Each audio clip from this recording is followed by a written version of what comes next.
All right, how's it going, everybody? Hey, Jason Clark here. Welcome once again to Red State Relocate. Hey, look, if you have the blue state blues, you're looking to get out of that blue city, get out of that blue state, go move to Red State America. Like I always say, where you can go live the life that you deserve, all right? You can homeschool your kids. You can go buy yourself a nice house. You can, maybe fly your flag in the front yard. And, you don't have to worry about your neighbors throwing eggs at your house. True story, true story. I know that happened to somebody. But yes, as the title says, the race is on, y'all. The race is on. That's right. I don't know by the time you watch this, but yesterday was the day that Kamala Harris announced her VP, Tim Walz. And as of today, the very next day, we now have 90 days to go before the election. And like I said, the race is on. To quote the great late George Jones, I don't know if you guys like George Jones as much as I do, but that was one of his songs. In fact, one of my favorite memories was actually going to a George Jones concert with my dad. This was like 1990, I don't know, 7, 98, right around there sometime. George Jones actually played at De Anza College, for those of you in California. Played at De Anza College at the little arena there. What do you ever call it? The little concert place. And man, it was pretty cool. We sat like second or third row. One of my favorite memories with my dad was watching George Jones, and he sang a song about the race is on. So, again, back to the title of this video. Who's gonna win? Who do you think is gonna win this race, man? It is, as of right now, a horse race, as we call it. And in the lyrics of George Jones and the race is on, he says, what does he say? Like, the race is on. Here comes pride on the back stretch, heartaches coming up the inside, right? Something of that nature. So the song is actually about a horse race. And look, we are in a horse race right now. And this is what I said it yesterday. This is what I love about politics, man. It is so fun. It is so interesting, especially now that Sleepy Joe got whacked. They basically knocked him out of there. Boy, man, 50 years of service you give to this country, and man, when you are no longer serving them, man, they will cut you. Man, vicious, vicious. Politics a dirty game.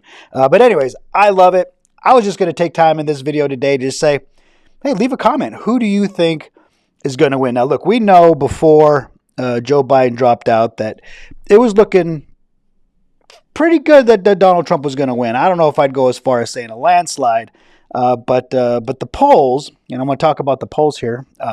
Polls were showing Donald Trump up by quite a bit. Okay, and I had posted a while back. This is a few months back, and I've been saying this for many years. It's actually something that I learned from Rush Limbaugh, the late great, right, Rush? I learned this from you, my man. See, my man Rush. He taught me this. Okay, he taught me this. And I'm going to share it with you, is that, when we're looking at the polls, we're seeing Donald Trump with a 10 plus point lead in many of these swing states over Joe Biden. And I posted this on Instagram, which I no longer use. I was posting on Instagram a little bit to try to get some movement over there.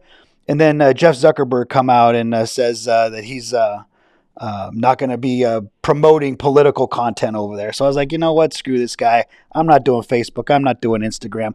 YouTube's not exactly, a safe space for political content either. Obviously, being a conservative voice out here, they'll eventually, I'm sure, be throwing a strike at me for something.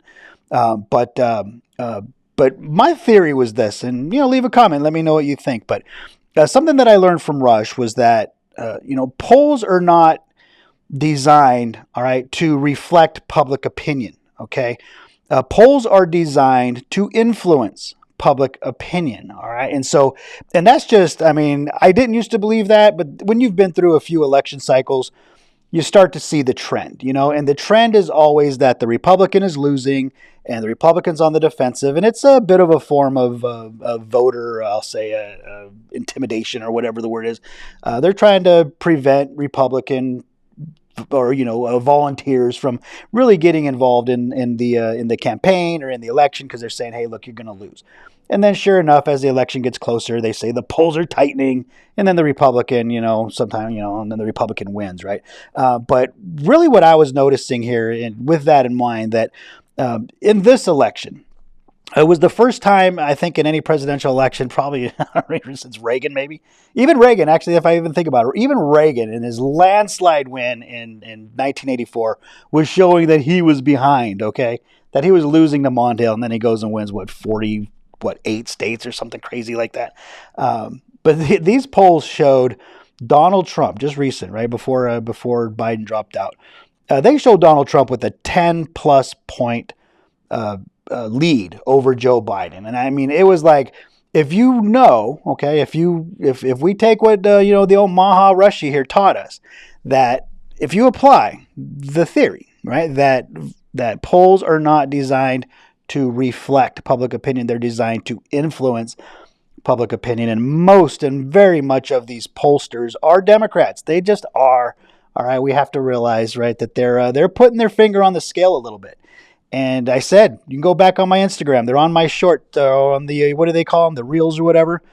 I called it back then, and it's come true, all right, that I said that these polls with Donald Trump with such a lead are designed to push Joe Biden out of the election, okay? These Democrats that run these polls did not want Joe Biden in the race, okay? They wanted him out so bad. Now, they probably wanted Michelle or a Gavin or something. They really weren't hoping for Kamala because, look, let's face it, Kamala Harris was actually, right, polling worse than Joe Biden was.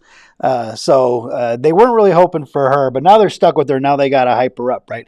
But when they're showing Donald Trump with a 10-plus point lead in like Wisconsin and Pennsylvania, right, and Minnesota, they're showing these huge, huge leads. It was pretty obvious that these Democrat pollsters were trying to get Joe Biden out of the race. It actually finally took the debate there, the debate between Trump and Biden, to actually knock Sleepy Joe out, But I called it. I said, and it's just true. I said, look, when Joe Biden finally leaves the race, it does not matter who they replace him with. Look, they could replace him with Daffy Duck. It would not matter. I said, you watch. As soon as Joe Biden is replaced, the polls will, quote unquote, tighten.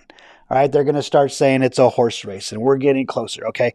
And that's, look, when you take Kamala Harris, who was polling worse than Joe Biden, it has got to be a real stretch of imagination to think that suddenly, right, the least popular vice president in the history of this country is now suddenly going to be tied with Donald Trump, who is 10-plus points up in many of these swing states. I mean, come on. It's ridiculous. Now they're calling it a little bit of a sugar high. She's getting her bump. She's avoiding the press like crazy, which is good strategy, to be honest, because we know once she starts talking, she just, fumbles the whole thing. Although Donald Trump isn't really all that better in that department, In fact, I think Donald Trump, if he really wants to have a shot at winning, I think he ought to take the Kamala Harris, Joe Biden route and just go into the basement, just shut up, stop talking, let JD Vance go out there and do the talking for you. Because, man, I tell you, I'm not going on that tangent. All right, I'm not going on that tangent. But it was pretty clear, right? It was pretty clear when Kamala Harris took over. I was telling you, I was just saying, look, the polls, they're going to say the polls are tightening. They're going to take the most unpopular vice president in the history of this country and make you think that she's actually not only tied, but now she's up. Now she's winning, up ahead in many of these swing states. It's baloney. They're going to hold her in the basement until the convention. And then after the convention, they're not going to be able to hide her anymore. She's going to have to start answering questions. She's going to have to start getting in front of people. And that's usually when she fumbles the ball. And so we'll see what happens. But again, I'm just letting all you conservative Trump supporters out there who watches my videos. I see the analytics. Don't despair. Don't worry about these polls. Again, the polls, they mean nothing. Again, they were designed to push out Joe Biden. They were successful in doing so because of the debate. And now it's showing Kamala with her, with her big leads. With that in mind, okay, I just kind of thinking, where we're going here. We got about 90 days to go. As of today, we've got about 90 days. When you're watching this, it's obviously going to be less. But the note that I had for today was this. We got to I'll say a long election season coming up. Although in election terms, 90 days goes pretty quick. But between now and November 5th, so much is going to happen, right? We're going to have our October surprises and all of our stuff, right? There's a lot of dirt being dug up on Tim Walz right now. I mean, it is amazing. I was thinking about this morning. I said, man, it is really incredible that this guy, Tim Walz, came out of nowhere, right? He was like third, fourth. I mentioned it. Like, he wasn't even on anybody's radar, barely. We thought it was going to be Shapiro, Mark Kelly, maybe. Tim Walz was like, yeah, right. He's on the list, but is he really? And then boom, he gets picked. In my video yesterday, I talked a lot about why, my theories anyway, why I think that happened. But it is really amazing. I mean, this is what I love. Again, this is really what I love about politics. Amazing how fast they pulled so much Oppo research on this guy. I mean, from what we knew about him yesterday to what we know about him today is like, man, I was saying yesterday my jaw was on the floor.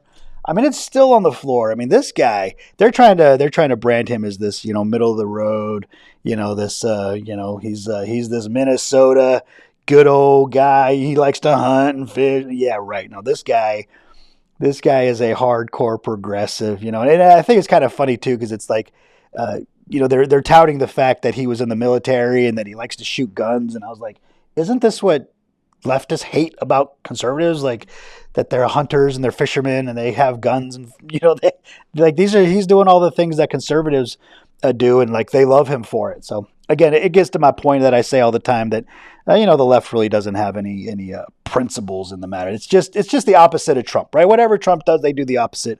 They don't really have any kind of foundation to base their belief systems on. Because if they did, they wouldn't like this guy for being a gun-toting, Bambi killing, a white guy, right? And so kind of funny how they can change their tune all of a sudden. But today's video is going to be short. But what I wanted to get to is this, because what I'm trying to get to is that we got a lot of race left to run here. Like I said, the polls are baloney. But I really want to stress, I just want to say, I wrote down right here on my notes. I wrote calm down. Okay? If we could all just right now, okay? Just take a breath with me. Calm down. Right? I know it's getting heated and it's getting hot. Now, as of yesterday, we've got our four person. I used to say 4-man race. We can't say that anymore. YouTube will probably delete my channel if I say a 4-man race. A 4-person race now, officially as of now. And it's going to get good. It's going to get on, right? It is on like Donkey Kong right now. But I want to say, like I said, I want to say just calm down. Enjoy the game. I use the football analogy all the time in politics. I love politics just like I love football. To me, it is a sport. It is fun. You've got your teams, you got your players, you've got your captains. You execute on a play. You've got a strategy that you go execute on. And sometimes you score, sometimes you fumble, right? Sometimes you punt.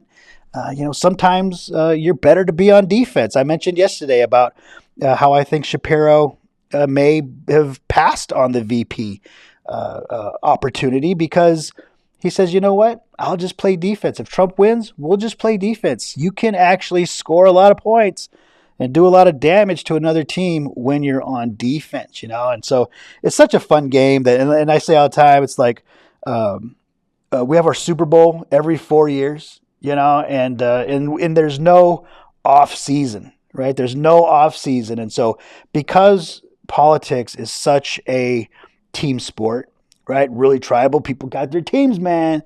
And, people can get really passionate. Right? If you've ever been around a Raider fan, I know a few for the Bay Area myself. In fact, my mom was a Raider fan. I used to support the Raiders. I support the Raiders now, I will say. I'm a Niner Raider guy. I'm an AFC, NFC. I'll take them both. But if you've ever been around a Raider fan, man, they're pretty hardcore, right? Raiders will be 1-12, and they'll be telling you how the Raiders are the best, right? They'll fight you, over their team. And so, because, again, keep getting to this point, I'm rambling here, okay? I'm rambling here, ladies and gentlemen. I'm trying to do videos every day, and I don't even know what the heck I'm talking about, all right? But I do want to say this. I just want to say, because it's a team sport, because there's no off season, and we're heading into our Super Bowl right now. It is the playoffs, and it is combat sports right now. I just want to say, calm down. All right, take a breath. Don't lose any friends. Don't lose family. If your friends and family want to bounce you, because of your political beliefs, that's fine. But really, really try to keep and maintain as many relationships as you can through this election. And because of this, every election we hear, like, and especially now, this is the most important election of our lifetime, right? I mean, you may be out there saying that this is it. This is the one of all the elections we've ever had, which we have every 4 years, by the way. It goes by fast, don't it? I mean, 2020 feels like yesterday. But no, this is the most vital. This is democracy on the line. All right. I want to give you a little bit of perspective, okay? I'm going to put my glasses on here because I'm going to read something to you. I'm going to give you a little bit of perspective. I'm going to read to you the cover, okay, of Time magazine. All right, and I want you to pay attention, right? What it's saying, how this is the most important election, right? Oh, democracy. Oh, democracy. If we vote for Donald Trump, it's the end of democracy, right? All right, listen up. This is the cover of Time magazine. It's called The Morning After. All right, The Morning After. All right, the winner of the American election will inherit a nation divided. One split over its place in the world, right? Its basic values and its basic direction. Oh no, its basic values and its future direction. After such a venomous campaign, right? Will it be possible to pick up the pieces, bridge the gaps? Oh yeah, gotta bridge the gaps and reunite the United States. For the whole world, the stakes could not be higher. Get that? For the whole world, the stakes could not be higher. Now look, I'm going to read it again without all the inflection because I screwed it up anyways. But look, listen up. The morning after. The winner of the American election will inherit a nation divided. One split over its place in the world, its basic values, and its future direction. After such a venomous campaign, will it be possible to pick up the pieces, bridge the gaps, and reunite the United States? For the whole world, the stakes could not be higher. Okay, think about that. Think about how a divided nation, the whole world, everybody's watching, right?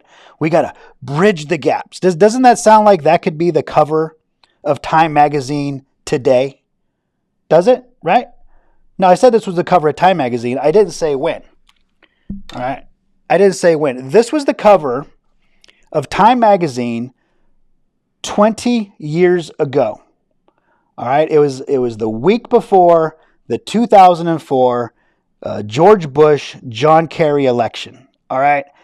George Bush, John Kerry. This was November 2004, 20 years ago in 90 days. All right. And think about, right? It is the same language. It is the same like what we call vitriol for George Bush and John Kerry. Really, I mean, George Bush whooped his butt in that election. It wasn't even close. It was during the height of the war. Okay. And so, I mean, it's the same stuff. Okay. It's the same boilerplate garbage. I mean, like I say, and this is the same stuff that's going to be right on the cover of Time magazine in 87 days. Okay. Right before the election. And so what I'm trying to say is that, if we can make it like Kerry Bush was so vitriolic, this election, it's important. Okay. I'm not discounting. It's important. We want our team to win. Okay. But just know, okay, all those John Kerry supporters that were like really behind him when George Bush won, you know what they did? Well, back then they didn't riot and they didn't burn cities down. Unfortunately, the left does that now when they don't get what they want. A bunch of children. But you know what people did back then? You know what they did on November 6th, 2004? They got up and they went to work. You know what I mean? And they they got their paycheck and they fed their families and they went on vacations, right? And right after that, they had Thanksgiving and they had Christmas, all right? And so point I'm trying to say is when I'm saying calm down, just take a breath. You know what I mean? Just take a breath. and realize that if Time Magazine in 2004 can make it seem like it's this is the one, this is the election of all elections. Just remember, right? We just try to keep a little bit of perspective. And so the race is on. Who's going to win? Leave me a comment. Who do you think it's going to be? The race is, obviously I'm a conservative Republican, crazy right winger over here. Hey, I'm supporting Donald Trump. I didn't support him in 2016. I voted for him in 2020. And you know what? He's got my vote. As of now, he's got my vote. That guy can change, he can change a person's mind like that. He can say the dumbest, craziest things. He doesn't, somebody posted on Twitter the other day. I thought it was hilarious. She says, she feels like that she's pushing harder for Donald Trump to win than he actually is. You know what I mean? So isn't that how it seems sometimes? Seems like Trump supporters are out there risking their neck, like fighting for the guy. And then, then he goes and says something stupid. And they're like, does this guy even want to win? Like, does he even want to win? Like I said, he needs to adopt the basement strategy and let JD Vance go out there and, and go play that game and go be our quarterback. You know what I mean? Well, we'll put in the backup to, get us across the finish line. Why not? So, calm down, everybody. The race is on. Let's get it on. And look, if you want to get out of that blue state, you got the blue state blues. You let me know. I'm going to get you there. All right. Thanks for watching, man. If you're still watching, man, I can't say how much I appreciate it. I got another subscriber yesterday. That's right. 1 subscriber yesterday. Woohoo. We are on the path, y'all. All right. I will, back to my point. If you got the blue state blues, you want to get the hell out, you let me know. EXP Realty right here. All right. One of the largest brokerages, international, man. We're all over the world. Okay. We're going to get you moved. All right. We're going to help you sell your house. We're going to help you move. We're going to help you buy a house. That's what I do. That's what Red State Relocate is all about. Thank you so much for watching, everybody. I'll see you tomorrow.